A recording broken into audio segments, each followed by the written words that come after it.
It's time once again for That Business Show with Jamie Meloni on 1250 Wins WHNZ, where business becomes show business.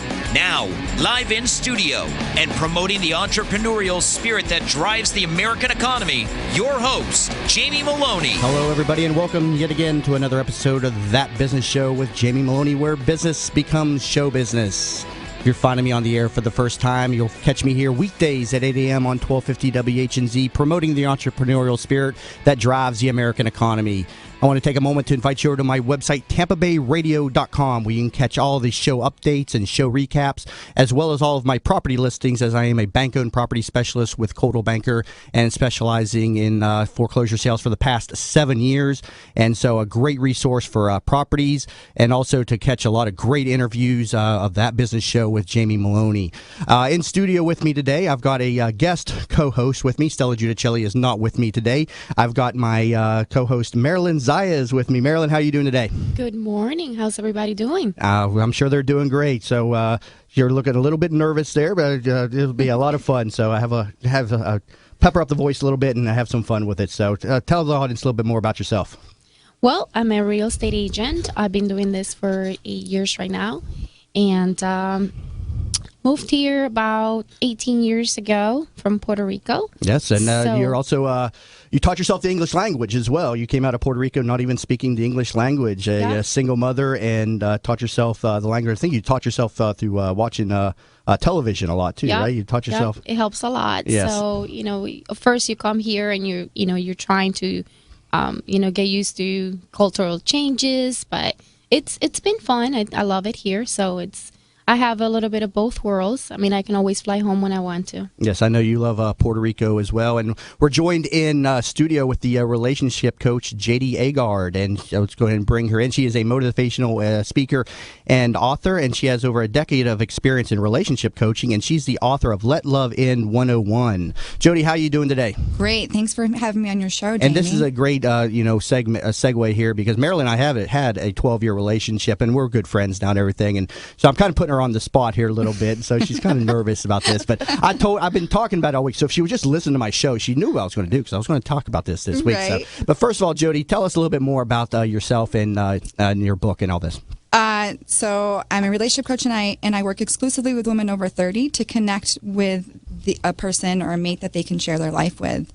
And really what it is getting them to create new patterns that, let goes of the old way of thinking of there's no good in the men in the world, or that all the good men are already taken.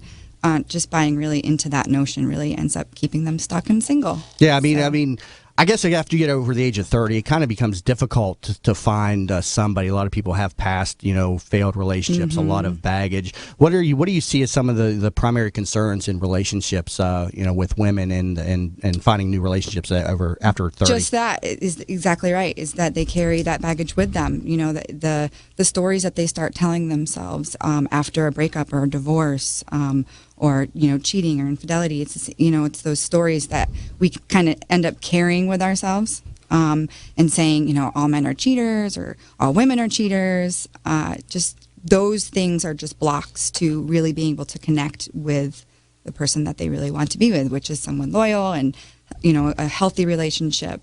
So a lot of things just get in the way, and unforgiveness, those types of things are blocks. And tell me how you got into relationship counseling. I mean, what's your background? My background is actually in land title and insurance. I did that for about 13 years. Oh, completely related field, by the way. Yeah, right? Totally. The short story is actually when I was 15, my dad had committed suicide.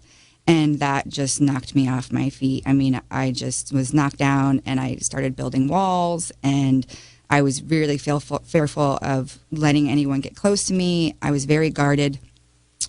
So long story short, I was in the title industry working for 13 years, and I just got to a point where I was just feeling unfulfilled and overwhelmed and just, not really happy.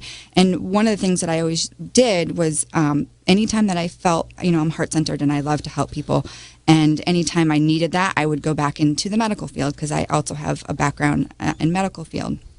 And so what was happening was I started to kind of connect the dots of that and say, okay, you know, what is it that I really, really want to do with my life? And you know, I know that I couldn't change the fact that my dad had committed suicide. I couldn't change that, but maybe I could help other people, you know, get out of their own story and, you know, help them move forward.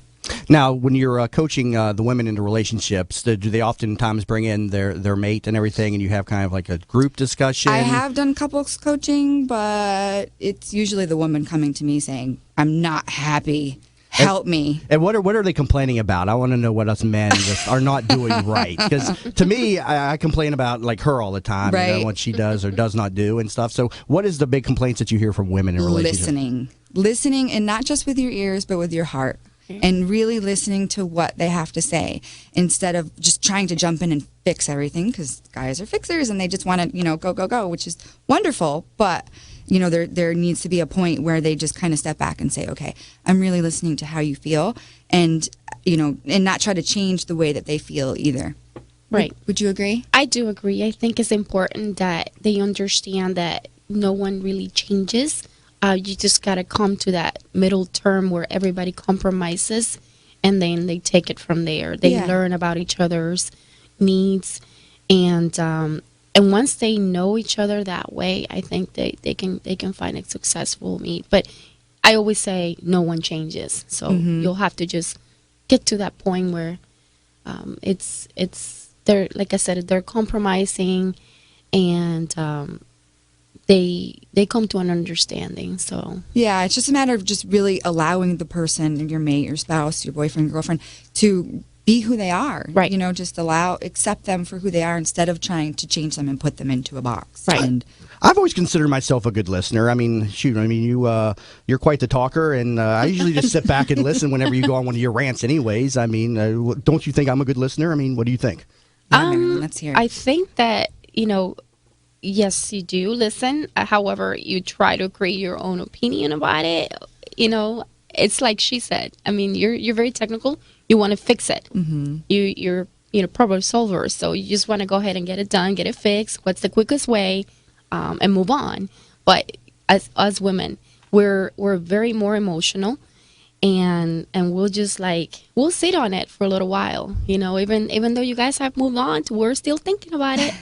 You have to process your emotions. Yeah. The time to be able to really process them. Yeah, I can tell you one of the key differences between she and I is she has a very emotional personality. I have a very logical personality. So whenever she comes at me with something emotional, I think logically. Yeah. And she's like, for about an hour. It's a whole Puerto Rican attitude and everything that she gets up on me and everything. And I just sit there and just listen. But do you really listen, or do you just hear with your ears? Exactly. I'm That's the listening. problem. I don't know. So He thinks he's listening. But, you know, I think, you know, I do a good job of listening and everything. I mean, we also have, you know, the cultural differences and stuff, and that's always fun whenever you're dating somebody from a different culture and everything. And I always joke about you were in pageantry and stuff like that coming out of Puerto Rico, and Puerto Rican men are totally different than me and stuff. And when I started dating her, she would always talk about, you know, why aren't you like this? Why aren't you like that? So tell me a little bit about that and stuff. Yeah, I mean, it's like, first of all, when I moved here, I saw the cultural change right away. As far as like dating people, you know, they're very, very into their women in the island, and I think it's just in general how they live there. So over here, we live a more fast-paced life, and you know, everybody's busy. So that kind of like pull away for some of the guys. You know, somebody, for example, somebody in business. You just got to keep on going. So that gets in the way of you understanding emotions. So that was my first barrier between us two. Yeah, but I mean, when you met me, I wasn't anything in business. You and I met at Cargill, and we were both in the lab. I was 23 years old, and I had maybe $50 to my name at that time, so I wasn't your textbook businessman. And she always reminds me of, you know, when we started there together. She had been there for, I think, a year or so, and everybody in the plant always loved to come talk to her. She was chirpy, and you can see she's very personable and everything.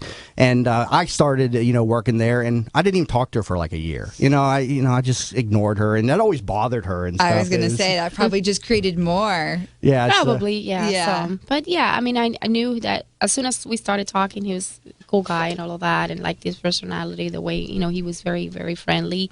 And of course, at the beginning, everybody tries to show the best. So same thing here too. So as you learn more of the person, you understand, and then you start getting a little comfortable, and then you start saying, okay, well, why can you be like this? Why can you be like that? Yeah, and one of my problems with developing a relationship is it takes me a long time to kind of really want to be with a woman for a while. I mean, like Marilyn and I were friends for 2 years before we started dating and everything, and other women that have come in and out of my life in the past. It takes me a time before I really want to spend time with them because I have a very strong independence to my personality, and that was a lot of the disconnect that she and I shared, and probably a lot of the disconnect you see in some of the relationships. Speak to me a little bit about the independent personality in relationships. Again, it just comes back to really allowing the person just to really be who they are and accepting how they are and learning to work with, because I'm the same thing. I'm the same way with my fiance and I. I am very type A. I'm the getter done. Yeah. My fiance is the more visionary, the more laid back. And so initially, it's funny how you were saying, Marilyn, about as time goes on, we end up trying to change them and have them be like us. And that's exactly what in the beginning. My fiance and I have been together for 6 years. In the beginning, I fell in love with him for all the reasons. He was laid back, and those are all and then after about 1-2 years, I noticed that I started to try to put him in my box and okay, come on, let's go and and then I had to kind of step back and come back to really fully accepting, our differences in personality. So really just comes back to really just allowing the person to show you who they are and appreciating the differences and acknowledging the strengths and weaknesses individually and as a couple. Right. Very important. If you're just tuning in, we're talking with Jody Agard, a relationship coach, and you're listening to That Business Show with Jamie Meloni. Coming back from the break, we're going to have some more with Jody Agard. And also at the bottom of the hour, we're going to be talking with Tampa Mayor Bob Buckhorn. So stay tuned. We'll be back in a moment. iMortgage Tampa appreciates and supports all veterans and their families. And as a thank you for your service, they have some unique products specifically for veterans. These programs include 100% cash-out loans, renovation loans, and also a VA interest rate reduction loan. Please call them today at 813-523-4908. Again, that's 813-523-4908. Or online, search for iMortgage Tampa. iMortgage NMLS 174457. Equal Housing Opportunity Lender. Programs and eligibility subject to programs and guidelines. Tampa Bay weather is a roof killer. That's why when getting your roof done, you want it done right. Hi, I'm Jamie Meloni of the Jamie Meloni Real Estate Show. When considering a new roof or repair, talk to Westfall Roofing. They've been installing high-quality roofs in Tampa Bay for over 25 years. Get a free, no-obligation estimate by calling 855-99-ROOFING. Find out what already 15,000 satisfied customers already know. Call now, 855-99-ROOFING. That's 855-99-ROOFING. In the market for a reverse mortgage? Contact Access Reverse, a local company with personalized service in the Bay Area. Call them at 727-347-0305 or visit accessreverse.com for a no-cost, no-obligation consultation. They'll come to your home and speak with you about the best options for your reverse mortgage. Plus, they offer the lowest closing costs. Don't just get a reverse mortgage. Get the right reverse mortgage with Access Reverse. Visit accessreverse.com. NMLS number 4566. Bud Spriggs and Movement Mortgage want you to experience the thrill of one-day underwriting and the comfort in knowing your loans will be clear to close in record time. While the competition looks to a lost closing date, Bud Spriggs and Movement Mortgage focus on their 12-day clear to close. They do this by utilizing their world-class operations staff to underwrite your loan within 6 hours, process your loan in 12 days, and have your loan closed in time. Underwritten in 6 hours, cleared to close in 12 days. Bud Spriggs and Movement Mortgage. This report is brought to you by iHeartMedia. Looking for a way to increase your business? Ever thought about advertising on radio? iHeartMedia can customize a campaign to meet your specific needs. Call 844-BUY-RADIO. That's 844-BUY-RADIO. Or go to iHeartMedia.com. From the Bright House Network's Traffic Center, still seeing a very slow ride on I-75 southbound from Bruceby Downs to just before I-4 because of an earlier crash that's still off to the right side. Still seeing a crash on I-4 eastbound before Branch Forbes. This has the right shoulder blocked, causing delays back to McIntosh Road. And expect stop-and-go traffic on 275 southbound from Beers Avenue into Sly. See traffic problems? Call the injury firm of Abrahamson and Uterwick Hillsborough Traffic Tip Line, 866-545-9595. Sunny skies today with a high near 67. Tonight it'll be clear and cold with a low of 47. Then tomorrow mostly sunny again, a lot like today with a high of 68. You're listening to That Business Show with Jamie Meloni on 1250 Wins WHNZ. Once again, here's your host, Jamie Meloni. Hello, everybody, and thanks for staying tuned in to That Business Show with Jamie Meloni, where business becomes show business. Talking in studio today with relationship coach Jody Agard, and joined also with my guest co-host, Marilyn Zayas. So let's go back over to Jody, and let's talk a little bit more about your book, Let Love In. Tell us a little bit more about what this book is about and where people can get this. It's called Let Love In 101, and it's a practical guide to love and happiness, and you can get it on Amazon.com. Basically, the book is about the journey that I went through after my dad's suicide. I got to a point, actually it was 19 years, that I really started to take a step back, and I started looking at my life and desperately seeking for what I had called this magic button that would help me, feel fulfilled and happy. I was working in the title industry, and I was just feeling, I was a single mom. I was running uphill to just, try to stay above water, and I was just searching desperately for those tools. And what I discovered was that there wasn't really one magic button. It was a series of different principles. And in really at the core of all those, it was inviting self-love and regaining my love that I had lost after, my dad's suicide and the stories I told. So the book is really about a journey, and it's also many, many principles just to really get you started on your path. If you're feeling overwhelmed and feeling unfulfilled and that your relationships aren't working out, or you're searching for meaning, balance, all of that kind of stuff. Do you think that there are certain people that are just doomed to have relationship problems? Do you think everybody is coachable to let love in, so to speak, with your book? I don't think that everybody is coachable. But I do, however, think that everybody has it within them if they just take a step back and are willing to let go of their stories that they've been telling themselves. Once they do that, then they're just off and running, and they're able to improve all areas. And that's really what I discovered too. Is even though I was specifically trying to improve, my romantic and non-romantic relationships, everything else changed. Once I started to begin to really love myself, my whole life I stopped smoking. I, became more healthy. I started communicating with my children differently. They started modeling after me just by some of the things that I would do. It was really just a complete turnaround in all areas. My career, I found my life purpose, and just, connected the dots of becoming a coach and blasting off in that area. So it is, it's the first step. Whereas I think people try to look outside for the steps to, quote unquote fix, but really everything's within. Now, do you think people that have a lot of failed relationships are more, it's because of them, and maybe they need to look at some of the ways they react to certain situations? Or do you think you hear so many people that say, always find the wrong guy or always find the wrong girl? Do you think when you hear people say that it's more on them? Absolutely. Absolutely. Tell me a little bit about that. What do you see as some of the, other than we spoke about, the ability to listen, but what are some of the other ways that people can help improve their quality of relationships just from within themselves? Really just balancing and just, letting go of their own failures. What often keeps them stuck is, again, it comes back to the stories that they tell themselves. So if a relationship failed, 5 years ago, and now they're starting this new one, and they've carried this story of, I suck at relationships, relationships never work, and, he's just going to cheat on me, then that's exactly what they're going to attract. It's just the face is going to change, but the behaviors and the patterns, those are all going to stay the same until they really are able to look within and to be able to really say, okay, maybe it's not so much him, maybe it's me. And that's essentially what I had to do myself, and just, when I was connecting the dots of of the dating patterns. So it's just a matter of saying, okay, what have I learned from the failed relationships? What did I take away from the relationship that tore me apart and knocked me on my butt? What were the takeaways? What was the good that came out of it?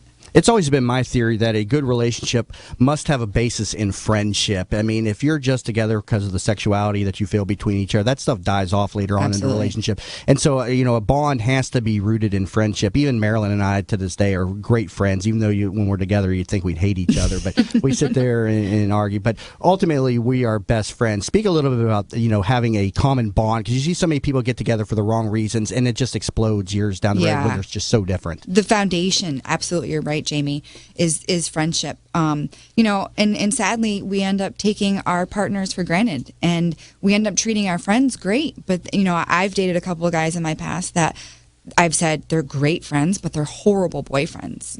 And so just having that friendship established in the very beginning, being able to really be vulnerable and be able to talk to each other and communicate your feelings. Communication is huge, and not just yelling and screaming and complaining, but really sitting down and saying, where are you coming from? Because I'm coming from, this place and that place, and being willing to express, your feelings. And that's what a friendship really allows you to do, is really be authentic with yourself as well as your partner. Yeah, what always complicated our Marilyn and I's relationship is we worked together. We've always worked together. We met working together. She worked with me at Coldwell Banker, for many years before she left recently. And so we had this dynamic of, that we just could not, mesh well working together, because I'm a very type A, get stuff done. Mm-hmm. She's texting all the time with her friends and everything and not getting stuff done. And so we would sit there and, argue about that and everything. So that always complicates, the relationships. Tell me a little bit about what you see with, working relationships like that. Working relationships, yes, it does. And I, too, I actually worked with my fiance in a real estate office when we had first met. And we weren't as serious back then. But you still have to be able to separate the work relationship and your business relationship. I was actually just at a talk last night with Couple CEO, great book and great couple, and they were talking about the importance of just being able to kind of as entrepreneurs and business owners, we don't really necessarily clock out. So you just have to be able to separate, and during the day, it's business. If there's an issue, then you talk about it, like you would a coworker, and, address something. Whereas, then if there's an issue at home, you leave it at home, you discuss it at home, and not carry it into your business. That does, it becomes complicated, but it really is easy. You can make it as complicated or as easy as you want. It's just a matter of drawing those invisible lines. Yeah, and I know that's a core problem of my own. I'm very open about myself. I know my problems. I can't disconnect from business. Even when I go home and I talk to her, I always want to talk about business, and she gets mad at me. But I was like, well, I run my own business. I don't work 9 to 5, and so that was always a problem. Would you not say? Yeah, I absolutely That's believe huge. that. But there's got to be a balance, like she's been saying all along, that you gotta, relationships are complicated enough these days with what's around us all the time, society, social medias. So we have many things around us, and if we're not careful, we could fall into like a monotony. I mean, we don't want to make it where we come home, and if in the case of couples that do work together, they don't want to come home and still talk about work, because that is a stressful thing for most people. So you got to make that balance, and once you do that, I think that there could be a good understanding. That's but huge. One of the two have to recognize where to draw the line. So. Absolutely, and be able to transition, and that's a big point too, Marilyn. Is just the amount of time that we're able to give to our partners. We have to be able, in our business, we have to be able to do the same thing with our partners. Absolutely. You wouldn't lax on your business relationship. But so often it's so easy to take our partners who are standing right by us. Yeah, and it's made complicated, in today's, very connected world. I mean, my phone rings all the time. My texts come in all the time. Emails come in all the time. And there's always some new problem. And in my business, in real estate, in the radio, it doesn't end. People email, call 8, 9, 10 o'clock. Some people even call in the middle of the night. So if you're just tuning in, you've been listening to That Business Show with Jamie Meloni. Coming back from the break room, we talk with Tampa Mayor Bob Buckhorn Buckhorn. But again, you've been listening to That Business Show with Jamie Meloni. And to learn more about my show, head over to my website, tampabayradio.com. We'll be coming back in a moment.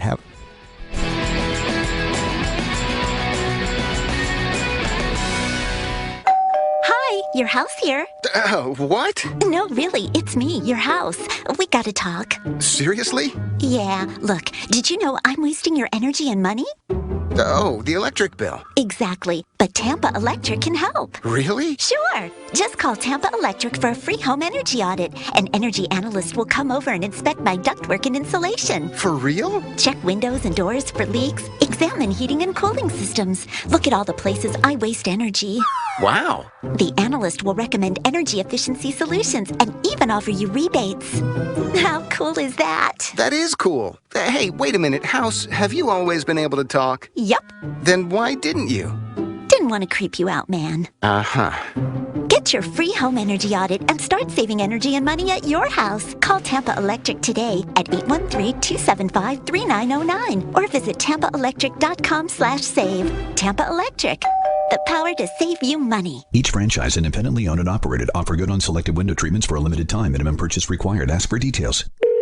Hello? Hi, Stacy. It's your sister. Listen, could you, trade houses with me? What? Yeah, trade houses. Jim wants to have his new boss over, and your house is so beautiful with those new drapes from Budget Blinds, and we really want to impress him. Call Budget Blinds and have your own house done. Right now, you can save hundreds of dollars on your custom window coverings. Wow. Do they still give you a free design consultation and measure and install the window treatments for you? Yes, and they give you their no questions asked warranty. Gotta go. I'm calling now. It's the Budget Blinds Window Fashions Blowout Sale event with very stylish savings. Your style consultant will tell you how you can save hundreds of dollars on a huge selection of window coverings. Call 1-800-260-8939 now to get a free in-home design consultation and save. Hurry, sale ends soon. Call 1-800-260-8939. That's 1-800-260-8939. She didn't just visit the sick and poor. She moved in with them because they needed help. Mother Teresa couldn't do it all, but she gave her all. Compassion. Pass it on. From the Foundation for a Better Life at values.com.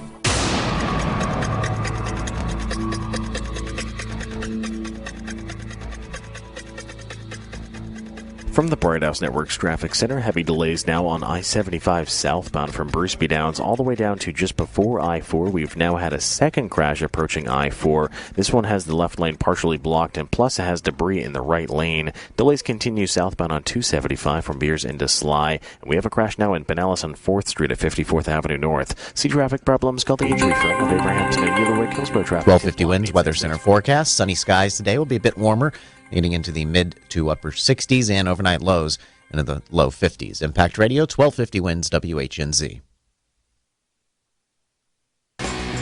You're listening to That Business Show with Jamie Meloni on 1250 Wins WHNZ. Once again, here's your host, Jamie Meloni. Hi again, everybody, and thanks for tuning in once again to That Business Show with Jamie Meloni, where business becomes show business. If you're finding me on the air for the first time, I want to invite you to tune in here weekdays at 8 a.m. on 1250 WHNZ, as my show will be promoting the entrepreneurial spirit that drives the American economy. Looks like we got the Tampa Mayor Bob Buckhorn on the phone now, so let's go ahead and bring him into the show. Mr. Mayor, how you doing today? I'm doing great, Jamie. How are you? Thank you very much for coming on the show today, and just want to thank you, for what you've done for the community, and you've done an amazing job and everything out there. And so tell me a little bit, about some of the projects that's going on in the community and what you're excited about in Tampa Bay. Well, it's an exciting time to be here, Jamie. And first of all, thank you for the kind words. I have a 13-year-old daughter who thinks I'm a doofus, so I appreciate. Hey, I get it too. I understand. Yeah, I have a teenager. I'm hoping it gets better as she gets older, but we'll see. No, Tampa really is at a pivotal juncture. I mean, the last 4 years, in spite of the greatest recession since the Great Depression, I mean, we've emerged out of this stronger, leaner. We've come out of it relatively financially secure, given sort of where we were during the midst of it. Downtown is more alive than it's ever been. There's more interest by investors and developers in projects downtown. The demand for residential living far outstrips the supply. You've got folks like Jeff Finnick and Bill Gates who are investing upwards of $1 billion in the whole redesign and redevelopment and reimagining of the Channelside area. The port is expanding as the Panama Canal opens up. There's more opportunities for business. We're the closest port to the Panama Canal and the biggest port in the state of Florida. The airport is in the midst of a $1 billion expansion that will take the best airport in America and make it even bigger and better. So it's a great time, Jamie, to be the mayor, and I think the next 4 years are going to be even more exciting. Yeah. Now, tell me a little bit about your path, in your first term. I mean, one of your first actions as mayor, you created a diverse panel of local business people and community activists to help, reshape how City Hall does business. So tell me a little bit about your path, from when you were, inaugurated as mayor. Sure. Well, I mean, the good thing is I had been around city government for a long time. And so the learning curve for me, given the fact that there is no manual for how to be a mayor, was probably a lot less steep than it would be for someone else coming in. I mean, we had a written plan for what we were going to do. We campaigned on that plan. We got elected on that plan. And that plan to this day has guided everything that we did. We knew that we had to make it through those dark days. The day I took office, we had a $30 million deficit that we had to fix, which we did, because local government has to balance its budget. Unlike the folks in Tallahassee and D.C. who kick the can down the road, we've got to submit a balanced budget every year. So, we solved that budget deficit without raising taxes, and reduced the deficit each year thereafter. But we also knew that we had to get ready because we weren't competitive as a city. The regulatory process, the permitting process was akin to getting your teeth pulled without anesthesia. People didn't want to do business with us because it was that painful to get a permit pulled, not only in terms of culturally and the attitude internal to the city, but just from the process perspective. Departments were spread out all over the city. You had to walk your plans all over the city. You had different departments that would render different and conflicting opinions. And so we kind of blew it up, started all over again, consolidated people and personnel, consolidated budgets, moved folks so that instead of having to walk or to drive all the way across the city to different agencies, they were all located across the hall from each other. We modernized it, added technology, and I think now we've become the model for how to permit versus the obstacle that we were at the time. And I'll give you an example. If you're building an addition on your house or a $50 million tower downtown, every day that goes by with the interest carry that you are not moving dirt or throwing up steel is wasted money. And if you can't get your permits, but yet you're still having to pay the interest costs, that over time will render deals less and less doable. And so time is money, and we know that. And so our job is not to avoid the codes or ignore the codes or anything like that. Our job is to make folks adhere to the codes, but do it in an expeditious fashion so we find a way to get to yes, not no, because we're the government. Yeah, and right now, Tampa, we just talked, a little bit about, what's going on downtown with everybody's talking about Jeff Finnick and the Channel District. I had Mark Sharp in here yesterday talking about the Tampa Innovation Alliance, the revitalization project centered around the USF area and everything. So, now is a great time to really get involved in the community, and there's a lot of great startup groups going on. What are you most excited about that's going on in the Tampa Bay region? Well, Jamie, it's interesting. I think there's a new attitude. I think there's a belief that our best days are yet to come. I think with energized people like Mark Sharp up on the north end, working with the major economic engines in the new Tampa area, whether it's the university, whether it's Florida Hospital, whether it's Busch Gardens, whether it's Moffett. You look at the growth in West Shore. West Shore is the largest concentration of commercial office space in the entire state, and it's continuing to grow and continuing to prosper. You look at our startup communities, and you look at things like Wave and incubators that are popping up literally every 6 months around Tampa, encouraging young entrepreneurs, encouraging venture capital to be attracted to the Bay Area. You think about the difference in the attitude between Pinellas and Hillsborough County, where we're now working together like we never have before. The city and the county governments are hand in hand. It's a different time and a different place. We've got new leadership in place, whether it's at the port or the airport or the EDC or the community foundation. I mean, the list goes on and on and on of new folks that are in leadership roles that don't care who's a Democrat, who's a Republican. They don't care about the old fights of the 80s and 90s. They just want to execute and they want to get things done. So when I said at the beginning of this that this is a pivotal time for us, it is for a lot of reasons, not just the uptick in the economy. Yeah, and one of the things I've never quite understand. I mean, Tampa Bay is such an amazing community, but yet then you look at somewhere like Miami and you see such a metropolis of development. What do we need to do that to kind of get on the same stage as Miami? Why aren't we in that same category of cities? What are we lacking that they have? Well, Miami's a unique anomaly, I think. I mean, Miami is in essence the international banking center of the United States. Most of that development, particularly on the residential side, is fueled by foreign investment and foreign dollars. Be they Brazilian, be they Colombian, be they Venezuelan, investors who, certainly in the case of Venezuela, are fleeing Venezuela for safe harbor for their money, for fear of the government nationalizing it. From Brazil, which was the biggest economy in South America in the most recent time period, those investors were looking for a stable economic investment, and residential real estate in Miami proved to be, for them, a very, very attractive place to put their money. And so that has fueled the entire residential real estate boom in Miami, particularly in the high-rise development. So Miami is different. I don't know that we should compare ourselves to Miami. For me, the competition and the benchmark are cities like Charlotte and Austin and Raleigh-Durham and Nashville. These are the emerging Sun Belt cities that we compete with for talent, bright young people who are choosing where to live. We compete with them for corporate relocations. We compete with them for venture capital money. So that is a better benchmark than Miami. And I think over the last 5 years, the perception of Tampa out there has completely changed.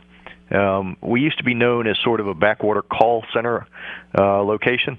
That is changing now. This recession has proven to us that you can't just rely on building subdivisions to create a sustainable economy, that you got to have a more diverse economy, you've got to have a different DNA, you've got to focus on the value-added kinds of jobs that will allow us to attract that intellectual capital here to Tampa.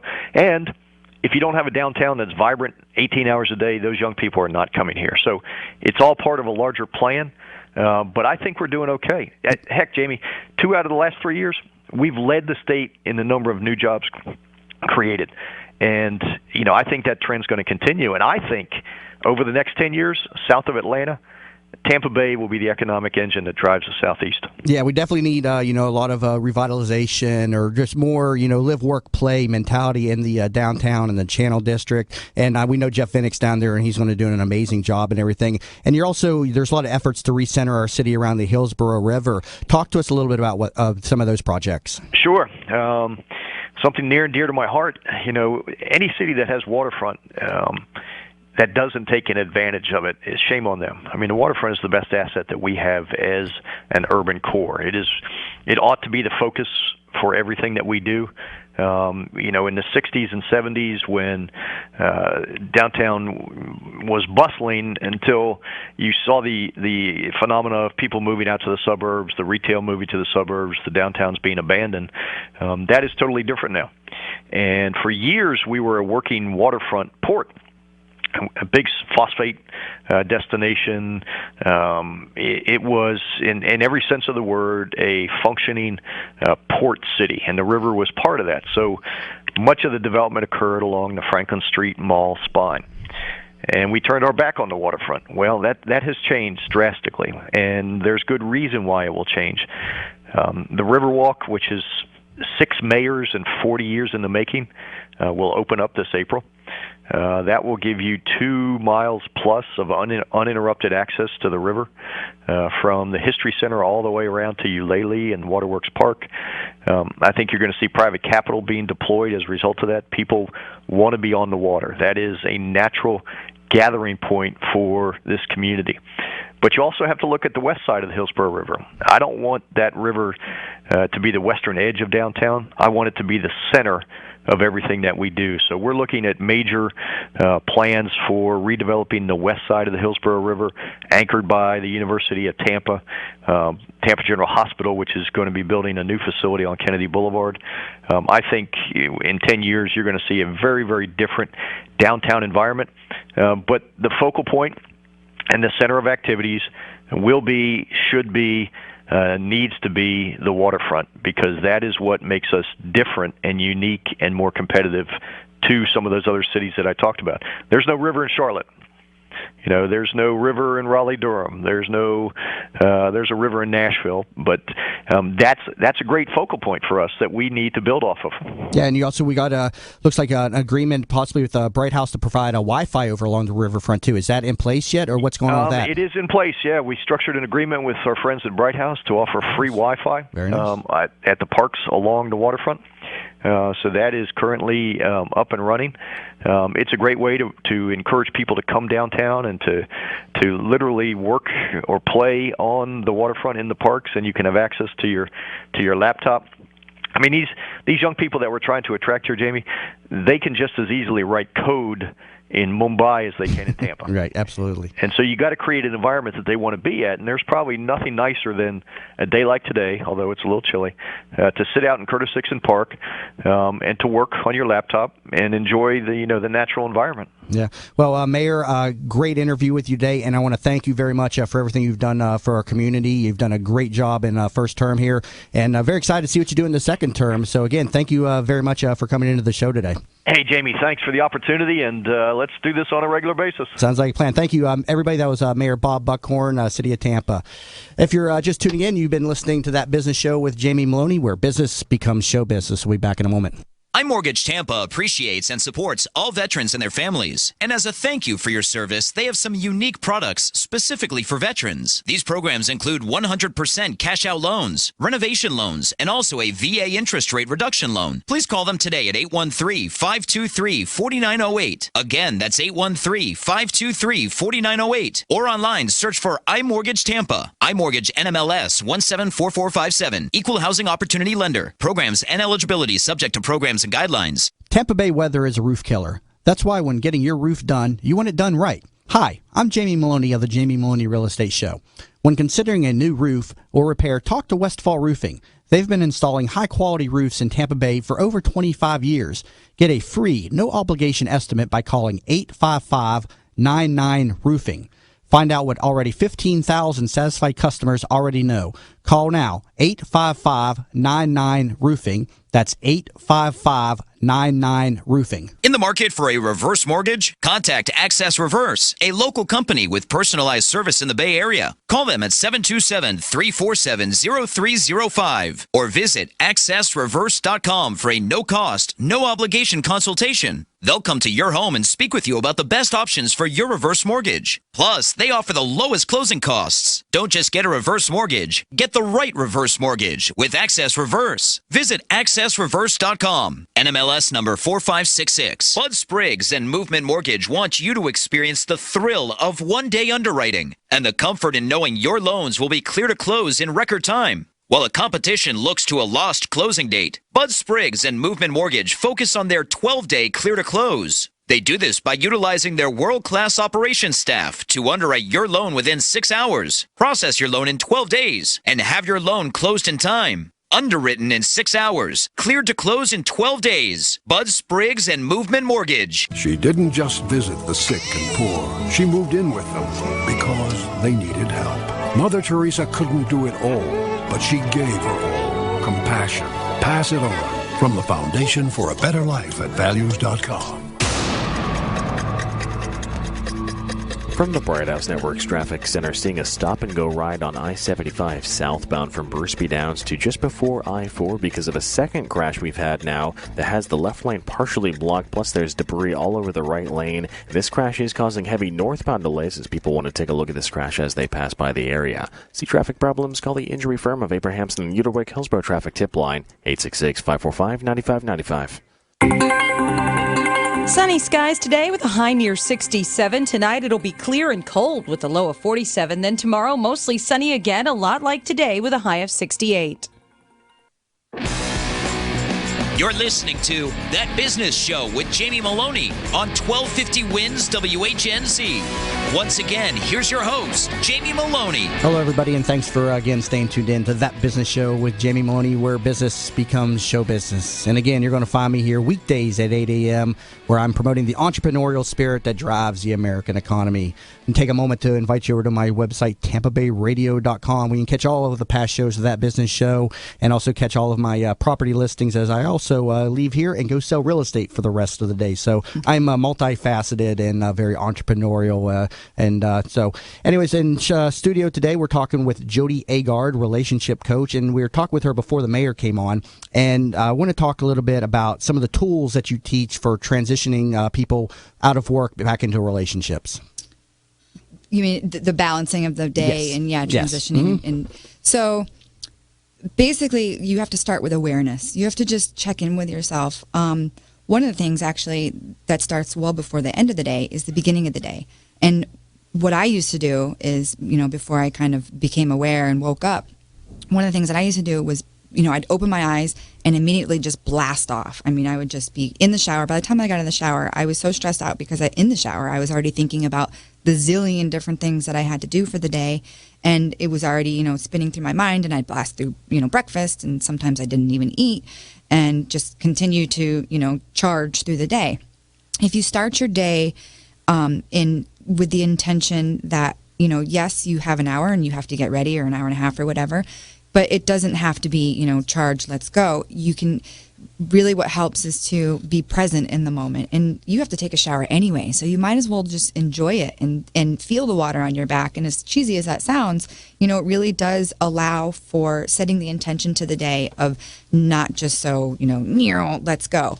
And then what I also say too is, if you look at a life has a beginning, a middle, and an end. If you look at each day like that, it helps you kind of separate, each event. So, getting here to this station, that was an event for me. That was one event. Now this is another event. When I leave here, if this radio show went awful and it was horrible, that allows me to say, okay, that event's over. I can move on to my next event. And it's just having that mindset of not caring, if you start your day in the morning and you stub your toe or something doesn't go right, it's real easy just to carry that throughout your day, and it can ruin your day. And as business owners and entrepreneurs, you can't really afford that, and it'll affect your business meetings and the interactions that you have with your coworkers. And so it's just a matter of really stopping and staying in that mindset that, one event to the next. And then especially at the end of the day, you've absolutely got to do something to transition out. I'm sure, like me, many business owners and entrepreneurs, we work from home. So it's difficult to, shut that off. For me, what I do is I, get dressed, and if I don't have to go anywhere, I still get dressed. And I, that to me says it's, it's business. And then at 6 o'clock or 5 o'clock, the kids come home from their sports and it's time to do homework and this and that. Then I get into my yoga pants or whatever. And that for me mentally says, okay, your business hat is off and now it's your mom hat. So you have to just, even Jamie, if you allow yourself like an hour just to shut off, because that phone and, people from the radio station are always going to call. So you just have to allow yourself that time to disconnect, even if it's just for a half hour or an hour. Just, do something to transition, go for a walk around the neighborhood. Anything that kind of shuts off for a little bit. Because what happens when we do that is it allows us to work smarter, not harder. And, it feels counterproductive or counterintuitive to kind of, allow ourselves to take a moment. We got to get this done and we got to get that done. But really the effectiveness and the amount of energy that we put into it and what we get out of it will be so much better if you're balanced and, not just so overwhelmed with the details and stuff. It's my belief, and we call it a theory too. I mean, the connected environment that we're in right now is really the reason we're seeing so many more divorces and failed relationships and everything. I mean, do you see this as another primary problem within relationships? Absolutely, and not even just romantic. It's kids to parent, and it's because it's breaking down the communication because it's this in our face, and the phone is always going to go off. You're always going to have friends texting you, and you're always going to get emails, and you're always going to get those status updates on social media. So you can't allow the outside sources to control it. You have to just stop and say, you know what, I'm putting my phone down for 10, 15 minutes and I need to breathe, or I need to chat with my kid, or I've told my teenager, take the headphones off and let's have a conversation, because if I didn't, then he would just go on and on and on and on. And one of the things I've been seeing a lot, which breaks my heart, is at restaurants. You see the entire family sitting down and each person has their phones in front of them, and that just especially with the things that teenagers go through. Oh yeah. And it's just it's not helping the communication, and it's not allowing for that opportunity to really talk about the things that they need to talk about. And just create that family bond. Yeah, it goes back to, older times where, dinner time, everyone was required to be sitting at that table at that particular time, and there was no outside world distractions. It was just family time. And we seem to have lost it because, like I said, everybody's entertaining in the whole world, and phones are a big distraction right now, especially teenagers. I mean, I was with my kids the other day, and I told my son, you got to put your phone down. Can you just talk to us? So it is a common problem. Yeah, you just have to be aware. Yeah, and then we're out, and she'll see me on my phone, and I'll put it down, and then she picks up hers. So you were doing that to me the other day. We were out there eating, and I get a message. I'm sitting there replying to it, and you're like, put it down. And then you pick up yours and everything. So let's come back to the point we were talking about earlier about how can people change in relationships. And Marilyn says they can't. I think they can. What's Absolutely. They can. But the difference is that they have to want to change. If you don't want to change, then you're not going to change. It comes back really to trying to fit that person in a box. And you have to get to a point and say, am I trying to put this person into a box? Or am I, expecting things, that maybe are just too far-fetched? Or am I allowing this person to be who they are? And if they don't want to change, they're not going to change. But I absolutely do 100% think that if a person does want to change, they have every capability to be able to turn the relationship around, to stop and say, yeah, we all change. I've always said that throughout life. I mean, even you have changed. You were much more homely and cooking and cleaning and doing all that stuff, and then about a couple years later, you're more business professional and everything. So you changed, and I know I have changed too. So and we can always change back and forth. It's about finding that work-life balance in a working relationship, and I mean it's tough for a lot of people. Yeah, it is. It is. And it's just allowing those changes to happen, too, especially in business and personal relationships. Just a matter of just allowing them to change. Yep. That's Jody Agard, relationship coach. And real quick, before we go off the air, tell us a little bit more about your book and yourself. You guys can find my book on Amazon.com, and it's called Let Love In 101. And you can also go to my website, jodyagard.com. That's JODYAGARD.com. And you can sign up for a free half-hour coaching session with me if you'd like, as my gift for Valentine's week. That's great. Oh, wow. Yeah, we got Valentine's Day coming up and stuff. And she told me the other day I have to get her flowers. So maybe I'll do that. I don't know. Thank you very much, Jody, for coming in today. And if you didn't catch it, information, it'll be up on TampaBayRadio.com under the show recaps, and I'll put up her offer again as well. If you're just tuning in, you've been listening to That Business Show with Jamie Meloni, where business becomes show business. I'll see you all back in here tomorrow morning, 8 a.m. Have a great day, everybody.